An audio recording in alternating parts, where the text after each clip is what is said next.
Hello valued viewers, I hope you're all doing very well. It's early June 2024 and it's very exciting because we have a brand new helicopter in DCS, the OH-58D Kiowa. It's an observation, reconnaissance and light attack aircraft entering service with the US Army in 1983. The D variant that we have brought this edition here, the MMS or Mast Mounted Sight. It features a gyro stabilized television system or TVS, thermal imaging system TIS and laser rangefinder and designator. As well as that, the D variant brought ballistic floor armor, as well as missile warning system, active countermeasures, and as well the option for an electronic IR countermeasure. In this video, we're going to have a look at the different weapons it can carry. We're going to have a look at the liveries. We're going to have a look at the options that it has on release. Then we're going to have some basic flight. We're going to look at the AI flight. We're going to have a look at the cockpit graphics, the exterior graphics. We're going to show that although this is a very complex helicopter, it can be operated very simply. And we're going to show using all of the weapons in their very basic format.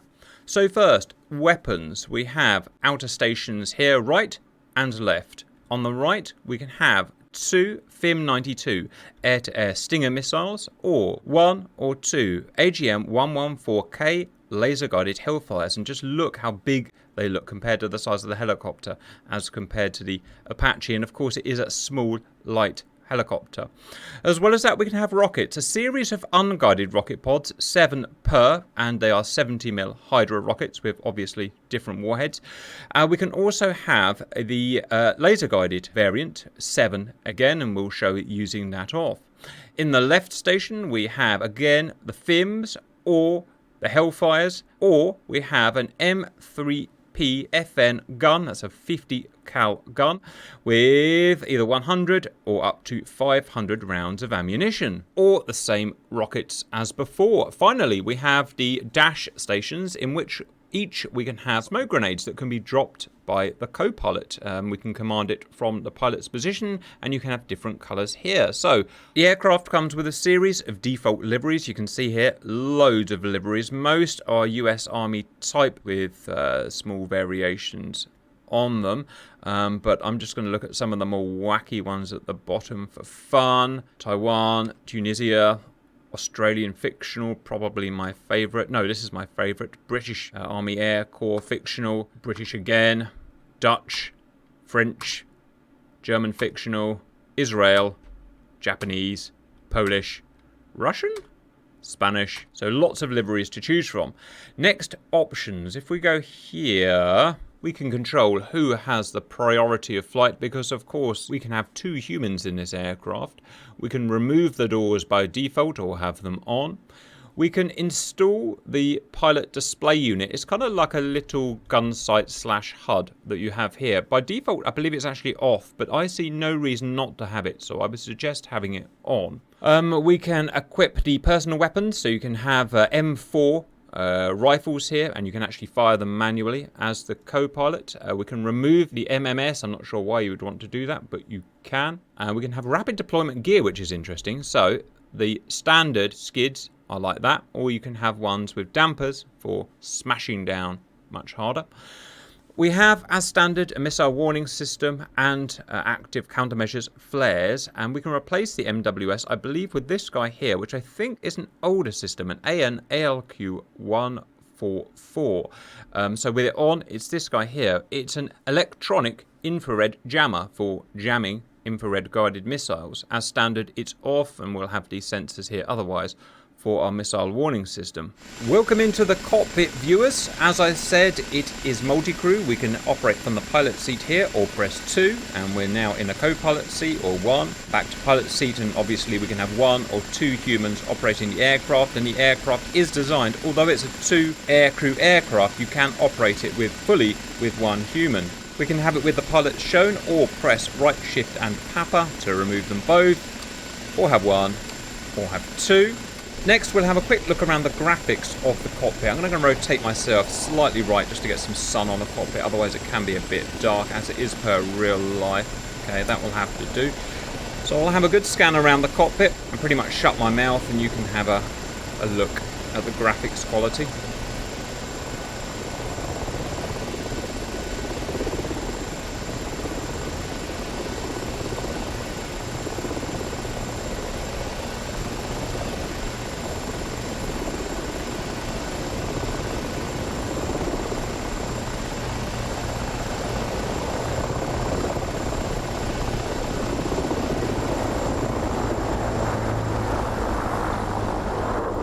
Sorry about the noise of the boys in the background. They're very excited to fly their new Warriors.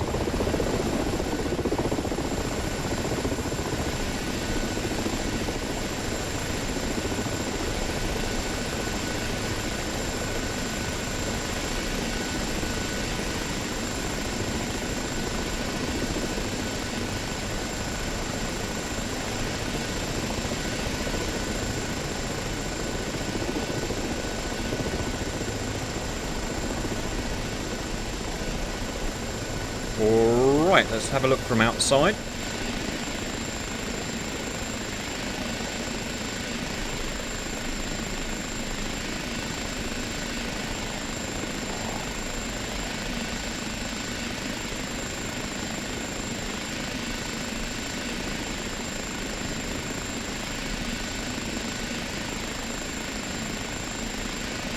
Interestingly, the more modern variant of the Kiowa has the sensor suite removed from here and shrunk in size, and it's now attached to the chin.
Next, viewers, I figured we'd have a look at the controls and basic flight for the aircraft. It's extremely simple, and to be honest, it's very easy to fly.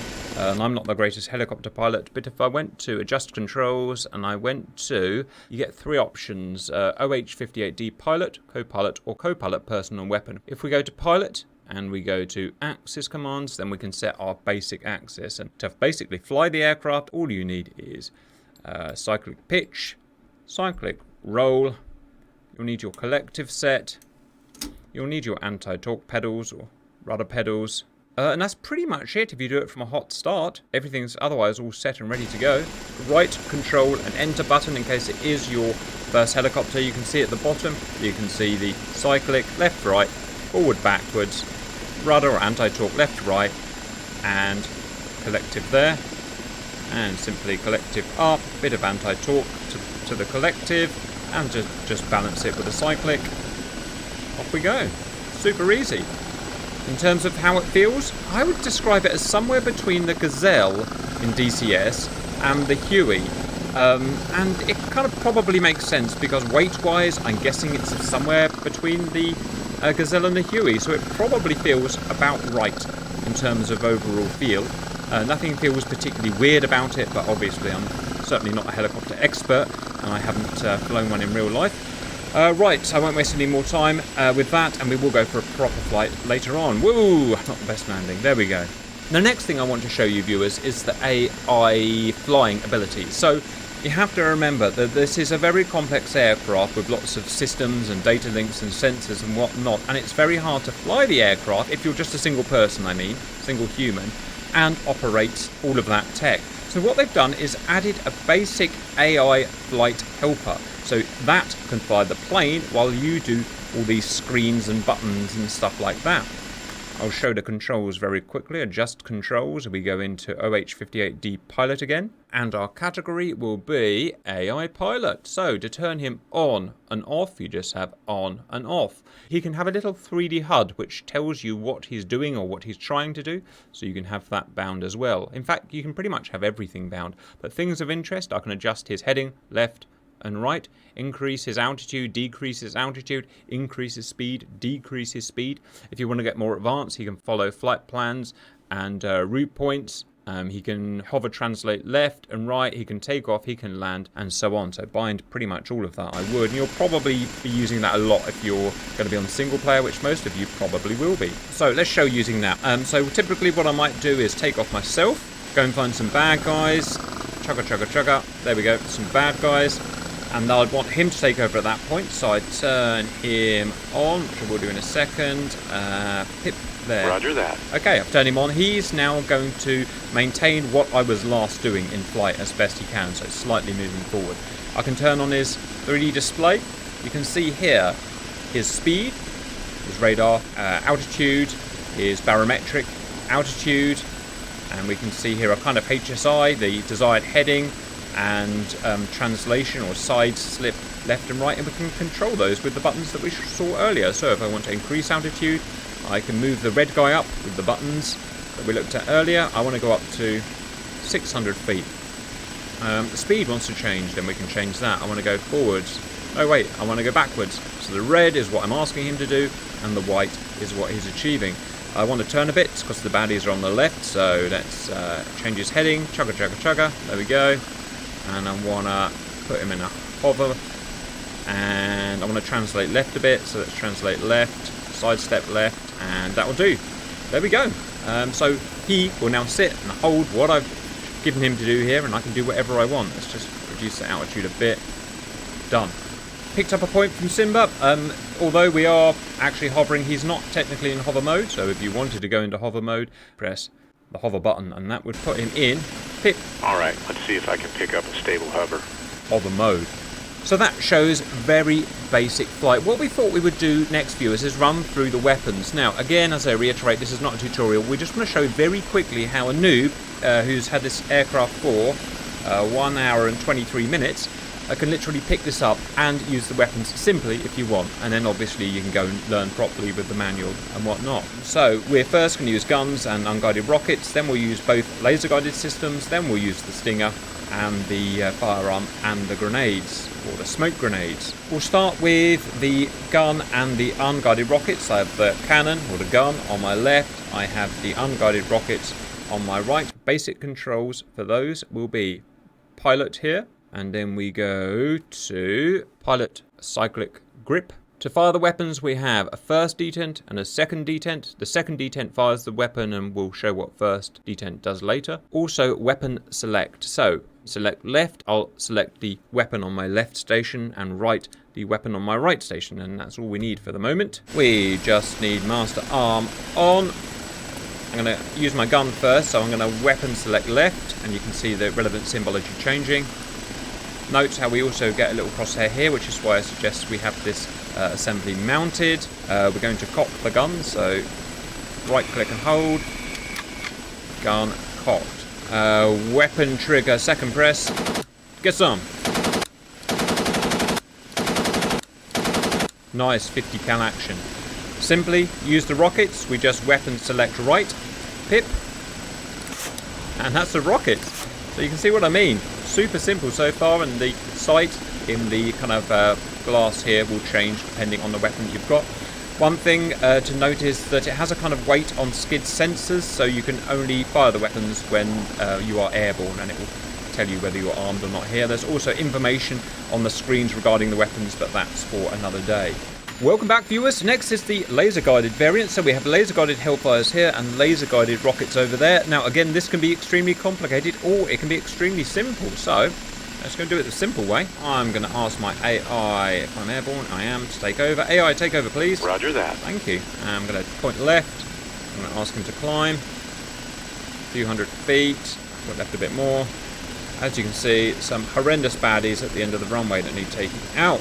Next, we're going to look at controls that we'll need. Now, the controls are probably the strangest thing of the helicopter. They take a little while to get your head around it. So, you've got the pilot controls here, and you've got the co-pilot controls there. Ignore the personal weapons one. But they are not mutually exclusive. If you've got a binding set in the co-pilot section here, and that binding is not used in the pilot section here, then you can actually use it from the pilot station. So let me show you what I mean. We're going to go to co-pilot now, And we're going to set the basic controls for aiming the MMS, sensors, and firing the laser. So in the Copilot section, we're going to go to, and this can, trust me, this can get confusing, so just take it easy. Copilot cyclic grip. Pip, there. Things we'll want to bind here are fire laser. So I've set it as the spacebar, and what I've done is I've made sure that the spacebar is not being used here in the pilot section. That means I can use this function here from the pilot seat, even though it's bound in the Copilot section. And it'll all make sense as soon as you actually start using it, why they've had to do it like this. As well as that, for today, we need to zoom in and zoom out. So you've got that guy there to zoom in, field of view, that guy there to zoom out, or the other way around. Then you'll need some axes, or you can use binary things here for slewing the MMS about, but I've done it with axes. So in the Copilot, I go to axes, and I've bound these guys here. MMS, line of sight, slew up, down, slew left, right. While my guy is still climbing, I'm going to activate the necessary switches in the cockpit. So master, arm on, laser, arm. On this screen here, on the Copilot screen, MMS, and we're going to need to change what our laser is doing from a laser ranger to a laser designator, and we can go press there, A, B, C, D and whatnot. If you want to know what they are, press that button there. You can see what they are, and you can change them here and obviously get further into it. Anyway, I'm going to go A because my weapons are set to A, there. Next, we need to bind the target, so I think I'll go here. I'm going to go either, what is that with that bracket? I'm going to go either TV, because I've got a TV sensor, remember, or I've got a thermal imaging sensor. TV will probably be fine. Then we're going to use those slew axes that I showed you earlier to find the bad guys. And remember, I'm not flying the plane, my AI helper is flying the plane, and you can start to see why, again, they've had to implement this system to do it like it is. Press the button that we saw earlier for zoom in, zoom out, or field of view. Pip, pip, pip. Home in on the guy.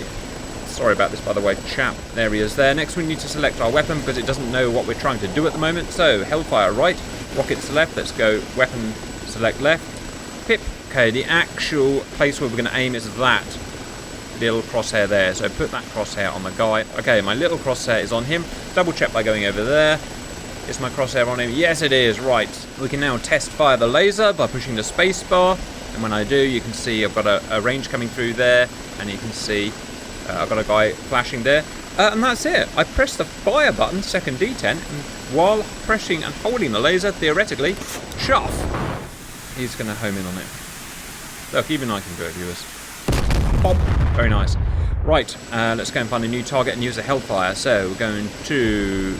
I haven't really got my controls set up very well, so it's a bit difficult for me, so you just have to bear with me at the moment. It's going to take a bit of setting up. Got him! Right. Same thing. I'm going to weapon select right. Pip. My Hellfire's now selected. You've got all this lovely symbology, and no, I don't really know what it does yet, but I want to change this from standby to manual. We're going to now fire the first one on laser code A. I'm going to press and hold the laser. I'm going to press second D10 and hold on the trigger. Whoosh! Keep the laser button held, and whomp. Gotcha. Right, now, as I said, we're just showing that these weapons can be used extremely simple and noob-friendly.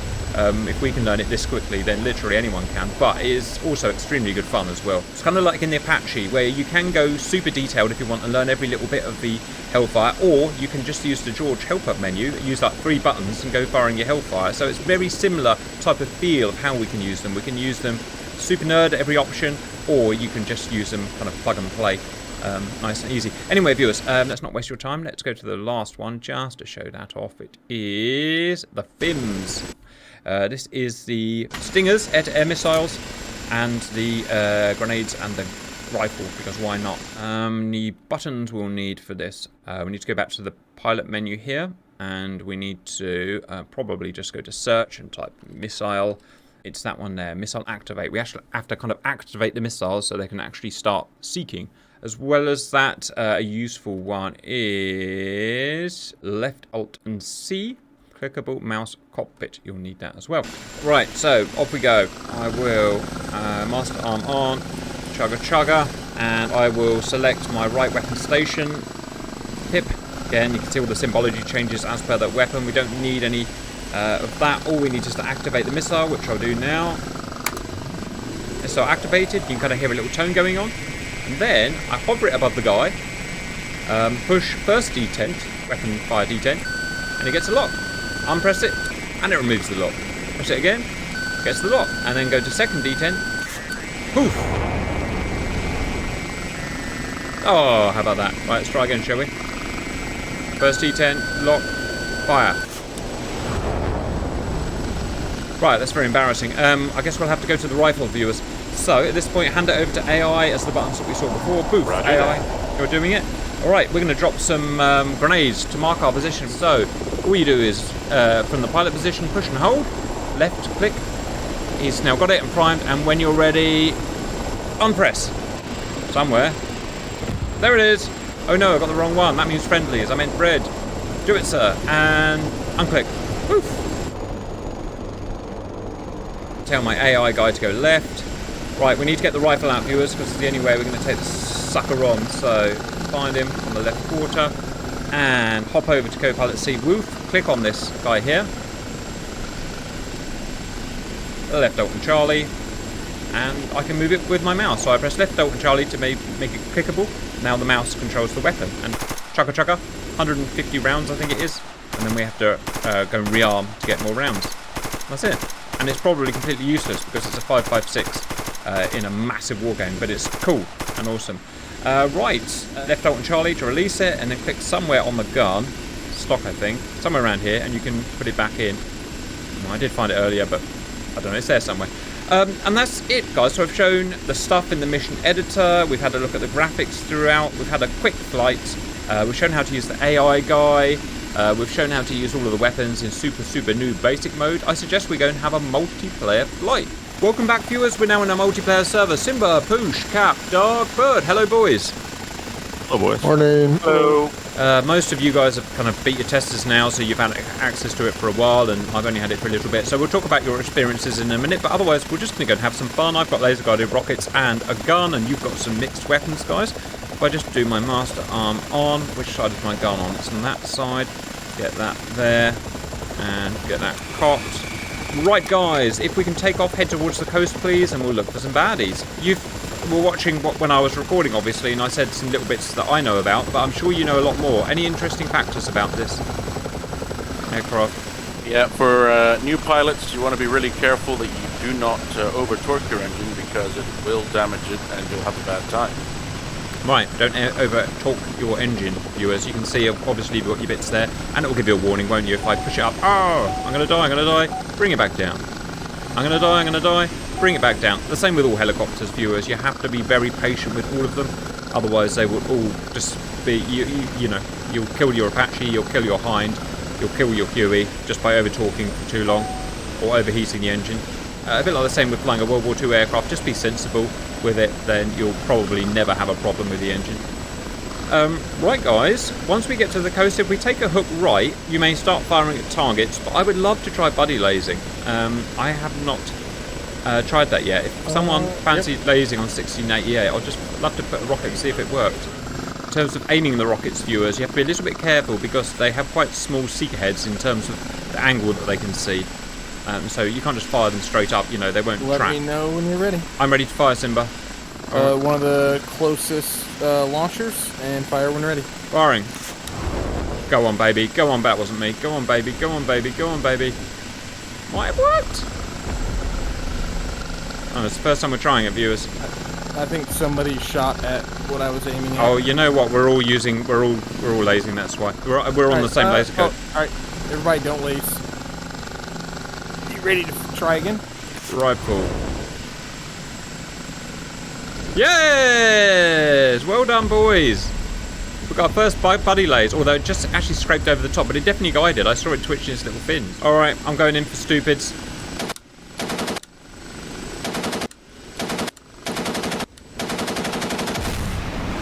I can see this being pretty satisfying to fly. I might already prefer it over the Gazelle by miles.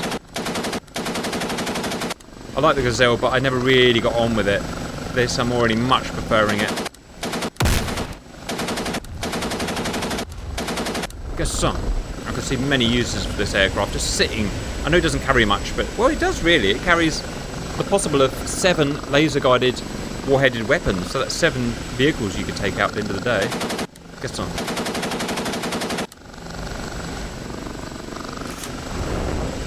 Ooh.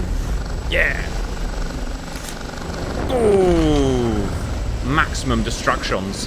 Anyone seen how fast it goes? No. I guess Well, top of the green. Yeah, I didn't think it'd be very. I mean, it's not much power, so I assumed it wouldn't be very fast.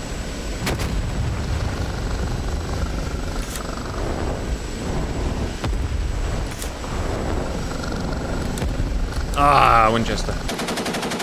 Oop. No.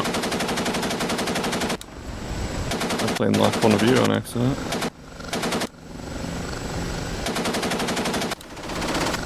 So the way I guess you would operate it is by not doing silly buggers like this, but by hiding, a bit like an Apache, hiding from a few miles away, right? And just sniping over the top while staying out of range of whatever it is, the tank shells or whatever. It's designed for, you know, an observation platform and also some basic firepower. So you would fly low, probably in groups of 2 or 3, work out where the enemy are, and you know, pick them off slowly. Pop up, fire the laser, fire the missile. It's designed to be operated like the Apache in packs, isn't it? Sharing targets over data link, which obviously we've not even looked at yet, but that would be a major feature of it. It's a forward air controller platform. So explain how you would expect to do that, Simba. Would you find hostiles and call in fire missions? Yeah, so like how we're in this like cityscape, if you just hovered and like where a building is masking you, and then popped up to where it's just the ball that can see over. Yeah. And then you can spot targets from behind cover, and then just call in a strike on your target, and buddy lays bombs, use another Apache. Yeah. As I've reverted to the mean. Good song. Alright guys, that was a fun little first play actually, and I enjoyed it. Oh, and it's got airbags, right? I forgot to say, it's the first version designed for crash resistant seating, and I think it's got car-like airbags there that stop you're smashing your face on the thing, which is quite cool, and I think they're even modelled. Yeah, that's it. I mean, I can already use some basic weapons, so I'm happy to just start blasting away missions and seeing how we get on. But I'll stop wasting your time, viewers. I hope you otherwise enjoyed that. Bye-bye.